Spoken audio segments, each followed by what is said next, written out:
Okay, I wrote something out that I wanted to talk about today. I want to try to just talk from off the top of my head, but I'm a little fuzzy today, so I don't know if I'll be able to just speak from the heart, which is what I prefer to do. I do like what I wrote though, but I'm just going to try to speak. So I wanted to talk about not feeling excited about things anymore.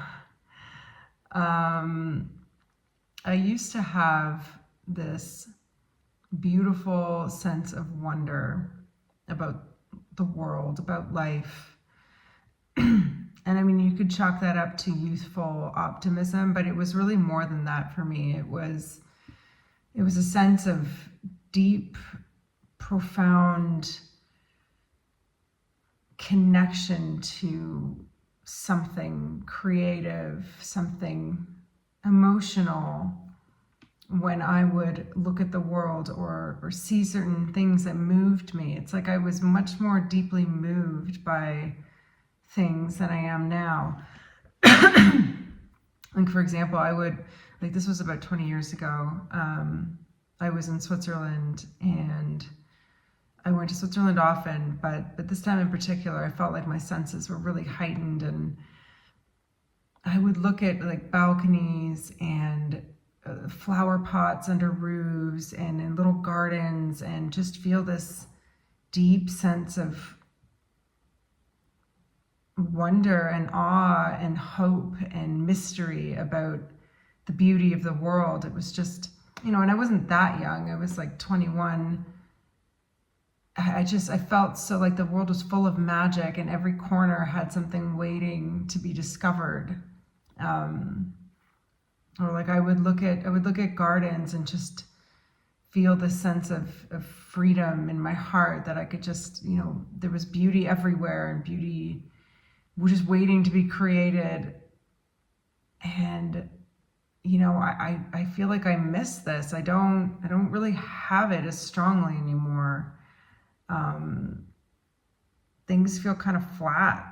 Like I'm in one of the most beautiful places, and I do feel appreciative of the beauty. I'm like, I love this. This is like, look at that. But I don't have that sense of emotion. Like even when I was in Canada, where I used to live, I would go for walks all the time, and I would have music on or not, but I would look up at like some scene of the trees in the sky, like some bare tree with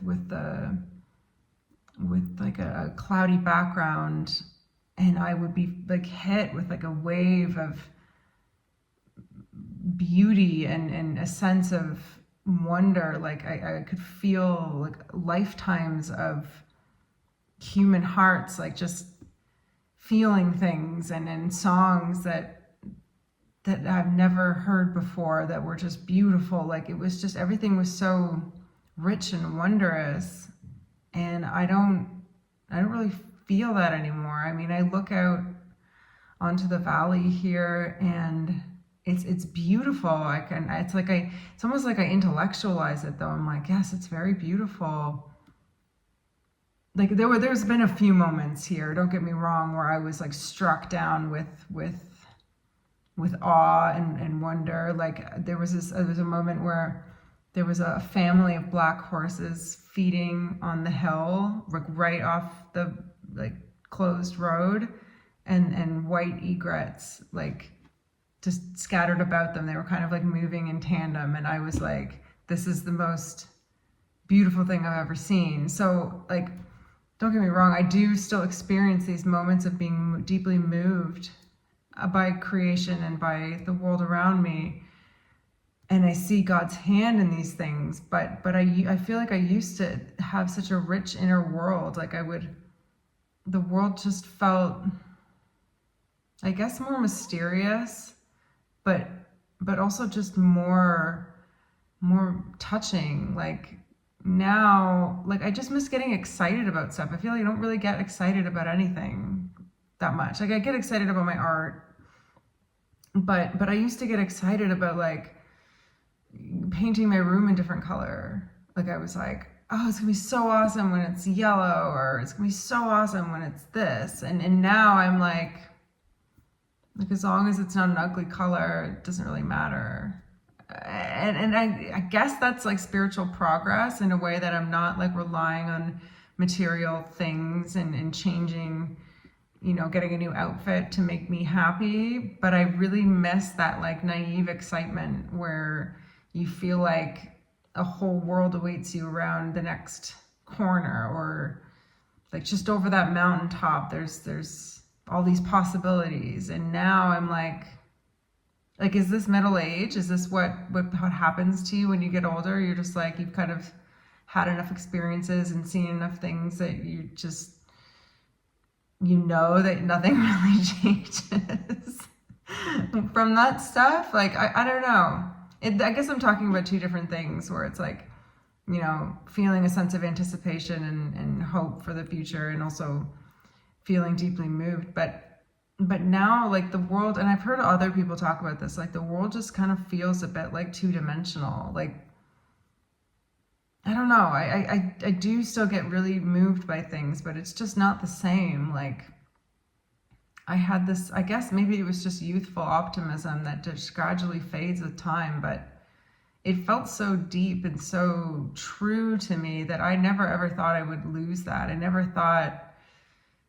I thought that was really a part of who I was experiencing the world in that way, and to kind of feel it like fade away into this, like, almost like I'm a bit melancholic. Like, I'm joyful in the Lord. I'm joyful for his promise. But walking through the world, there's like this heaviness around. There's just this sense of like weight and melancholy that I carry with knowledge. I guess, like, no, with more knowledge comes more sorrow or something. And I'm really grateful for God and his promise and his word, because I couldn't carry this on my own without it. I would fall into complete despair if he didn't say the things that he said, and if he wasn't who he said he was, there would be no hope. So I am grateful to have that, and that's truly all we have. I feel like some of this stuff is just vanity, but I don't know. I just, like, what happened? Like, I don't know what happened. I think I can't really pinpoint when it started to fade. I mean, I had that really heightened creative youth, and then I went off the rails a bit into like big time party mode for about almost a decade, and I kind of numbed myself out. So I kind of turned away from that part of myself a little bit, and I don't know if at some point in there it happened where I just didn't feel things as much anymore, or if it's just part of getting older, or if, I don't know. I think what happened 5 years ago probably has a lot to do with the heaviness anyway, or the flatness of the world, because like our innocence was sort of taken away as the evil of this place was revealed to us in such a way. I really think people need to not forget how bad that was, for people who could see it for what it was. and the impact of that psychologically, I don't think we should underestimate it. I don't know, honestly. You couldn't have told me, younger me, that like something like that would happen. I would never have believed you that something so horrible could happen in the world, and such evil be thrown in our faces, and to watch our friends and family morph into these friggin' demon robots, like Manchurian candidates of the state. and what, I was just locked in my house, basically. I was in Canada, and we had some of the harshest mandates. I wasn't allowed to go anywhere except the grocery store, the bank, and other essentials. And I was constantly under threat of having even those taken away from me. being fined, being thrown in jail, having death wished upon me by peers. Like the psychological torture basically for 2 years. And for everyone to sort of be like, well, just get the thing. And it just maddening the betrayal of people who you thought you loved and loved you, family. It's like the world was flipped on its head and truly divided. I think that maybe I have a bit of PTSD. You know, like when your innocence is ripped from you. Not that I was innocent, but do you know what I mean? Like your view of the world was never that it was so awful. Like I was watching like shape-shifting demons on TV, salivating at like throwing people like me in jail and watching people clap and be like, yeah, it's a good idea. Or people in clown makeup announcing the death counts. Like, and everyone just being like, well, I don't know, I guess it's kind of weird. Like, just surrounded by blind people and me just all alone. I literally had no one. I lived alone. I was a completely outcast. And luckily I had acquaintances who didn't totally turn on me, but underneath the like politeness, there was this current of monstrous hatred. And this is from the group of people who, anyway, I'm getting off topic, but I think people who went through that in such a manner shouldn't underestimate the shift in your psyche and the way you view the world now, because that was really heavy and really dark, and it changes you forever. We're all changed now. I don't see people the same way, unfortunately. I have to wonder, like, would you have thrown me under the bus in that way? Would you have cheered from them hauling me off?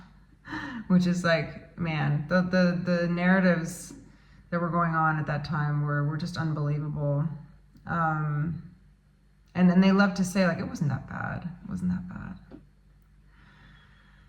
Anyway, I still feel like that sleeping beast lives in these people just waiting for their television master to give them the bell, and they will repeat the same action, just in a different form probably.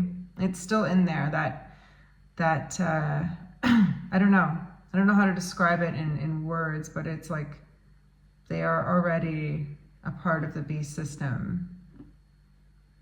They're already like connected to the hive, and they're just waiting for instruction. And I don't want to pigeonhole anyone, and I don't think that anyone who's one of God's children is beyond redemption, but the divide seems pretty wide. Anyway, I'm thinking that probably going through that has contributed to the world losing some of its magic. I mean, I lost my family, basically. We don't speak. That probably has an impact on how I experience the world, and it probably took some of that innocent wonder away. And maybe that's okay. Maybe I should just accept that part of me is, I wouldn't say gone, but changed into something else.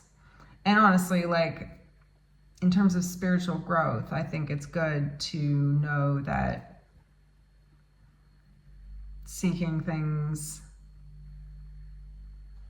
outside of yourself to make yourself feel better is not really conducive to the work we should be doing in following God. So I can deal with missing being excited for frivolous things, but I don't know, I still miss the depth of emotion that I used to experience when looking at the world. I just feel like a kind of sometimes a flat sadness. I mean, I still feel a lot of beauty. I can't stress this enough. I still, I bike around here in the valley and I'm just like, wow, there's many times my heart's pretty elated. So I guess I should just accept where I am. But